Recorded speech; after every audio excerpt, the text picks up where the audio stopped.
дар ҳамоише ки ба хотири гиромидошти мусиқии аҷдодии фалак дар ноҳияи Данғара доир шуд, раиси вилояти Хатлон Ҳакимзода Қурбон, раиси ноҳияи Данғара Раҳмон Исломиддин Хайриддин, сардори Кумитаи телевизион ва радиои Ҷумҳурии Тоҷикистон Шоҳиён Маҳмадсаид ва дигар шахсони расмӣ иштирок доштанд. меҳмонон сараввал аз намоишгоҳи омоданамудаи мардуми заҳматкарини ноҳия ки ба ифтихори ин санаи муборак ташкил карда буданд дидан карда, ба ҳунари дасти гулофари бошандагону ҳунармандони ноҳия баҳои баланд доданд. дар намоишгоҳ аз гулдӯзию чакандӯзӣ, зардӯзию қуроқдӯзӣ, кандакорӣ, заргарӣ, чӯбтарошию рассомӣ, гиленбофию қолинбофӣ, атласу адрасбофӣ сар карда, дигар намунаҳои ҳунарҳои халқӣ ба маъраз гузошта шуда буд. таърихи тамаддуни башарӣ гувоҳ аст ки худшиносӣ ва ифтихори миллӣ пойдевори бақои миллати соҳибэҳтиром ва бофарҳанг аст. миллате ки забон, тафаккури миллӣ, таъриху адабиёт, расму оин ва арзишҳои фарҳангиашро қадр намекунад, пояҳои истиқлолияташро низ чандон дер пуштибонӣ карда наметавонад, гуфтааст президенти мамлакат пешвои миллат муҳтарам Эмомалӣ Раҳмон. ин намоишгоҳ бори дигар аз тамаддуни қадимаю мардуми соҳибфарҳанги халқи тоҷик башорат медод. фарҳанги чандин ҳазорсолаи мардуми тоҷик тарбиятгари аҳли башар аст. бузургтарин мусиқадонони гузаштаву имрӯза фалакхониро мусиқии само, илоҳӣ ва аз фалакҳо нозилшуда ҳисобиданд. зеро фалак роз аст, соз аст ва ниёз аст. ҳунармандони шӯъбаи фарҳанги ноҳия хотири меҳмононро дар ҷараёни намоиш бо порчаҳо ва қидаҳои сурдҳои фалакӣ болида гардониданд.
дар қисмати дуюми чорабинӣ ки дар толори бошукӯҳи навбунёди қасри фарҳанг баргузор гардид, раиси вилоят Ҳакимзода Қурбон баромад карда иштирокдорон ва кулли мардуми вилоятро бо ин ҷашни фархунда табрику таҳният гуфт. иброз дошт ки миллати тоҷик дар гузаргоҳи ҳодисаҳои таърихӣ рисолати азалие ки дар он фарҳанги ҳазорсола таҷассум ёфтааст ва як ҷузъи муҳим ва ҷудонашавандаи тамаддуни башарӣ аст ки он соҳиби асолати таърихӣ буда дар тамаддуни оламшумули дунёи имрӯза нақши равшан мебозад. таронаҳои фалакӣ гӯётарин таронаи ҳазорсолаҳо аст ки то ба замони мо омада расиданд ва имрӯз фарҳанги қадимаи моро барои ҷаҳониён мекушоянд. бо ташаббусу талошҳои фарзонафарзанди миллати тоҷик Эмомалӣ Раҳмон ду мусиқии аҷдодӣ, яке фалак ва дигари шашмақом мақоми давлатӣ пайдо карданд. боиси ифтихор аст ки имрӯзҳо дар назди шӯъбаҳои фарҳанги шаҳру навоҳӣ дар мактабҳои санъати бачагона бахшҳои омӯзиши сурдҳои фалакӣ таъсис ёфта, ансамблҳои фалакхонон ҳунару маҳорати худро дар ин риштаи санъати мардумӣ такмил медиҳанд. дар вилояти мо низ дар назди раёсати фарҳанги вилоят ансамбли фалак фаъолият дорад ки ҳунармандони зиёди шомили ин ансамбл мебошанд.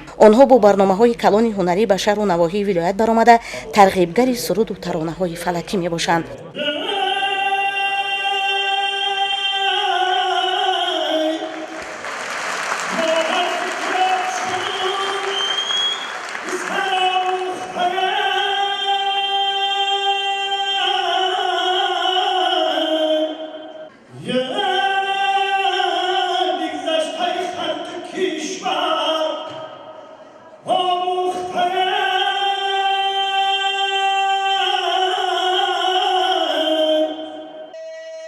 ансамбли фалаки назди кумитаи давлатии радио ва телевизиони ҷумҳурии тоҷикистон бо роҳбарии ҳунарманди шинохтаи мамлакат, овозхони мардумии ҷумҳурии тоҷикистон ва ӯзбекистон, фалаксарои машҳур Давлатмандхолов барномаи мукаммали консертиро тақдими тамошобинон гардониданд. суруду таронаҳои фалакӣ таҷассумгари фалсафаи ҳаётию хаёлӣ, зебоӣ парастӣ, осорес пурарзиш ва моли мардумест ки дар тӯли асрҳо ранҷ кашидаву дард дида ва онро ба оҳанг оварда. он бо нозукӣ, латофату рангинияш машҳур буда, дар он шодии сурур ва ғаму андӯҳ инъикос ёфтааст. ин осори гаронқимати аҷдодӣ ифшогари софию покӣ, садоқату инсонпарварӣ ва орзуи омоли неки халқ аст. дар иҷрои сурудҳои фалакӣ ва рушду идомаи анъанаҳои он сабки иҷрои ин ё он ҳавза равияи ҳунарӣ нақши хоса дошта, маҳз тавассути кӯшишу маҳорати ҳунармандон рангомезии мавзуоти ин жанри мусиқии шифоҳӣ побарҷо мондааст. ҳунармандони ансамбли фалак тавонистанд ки ин ҳамаро дар суруду тарона ва рақсҳои дилошӯ пешкаши дӯстдорони мусиқии фалак гардонанд. дар охир раиси вилоят ҳакимзода қурбон ба роҳбарияти ансамбли фалак ба дастандаркорони ин чорабинӣ бо шукӯҳ изҳори сипос карда, ба онҳо дар рушду нумӯи ин мусиқии аҷдодӣ комёбии муваффақиятро таманно намуд. гулбуни зебое аз номи раиси вилоят ба ҳунармандони ансамбли фалак тақдим карда шуд. гулизор ҳасанова, далел шарипов, дилшод холов, намозали эргашев. ахбор, ноҳияи Данғара.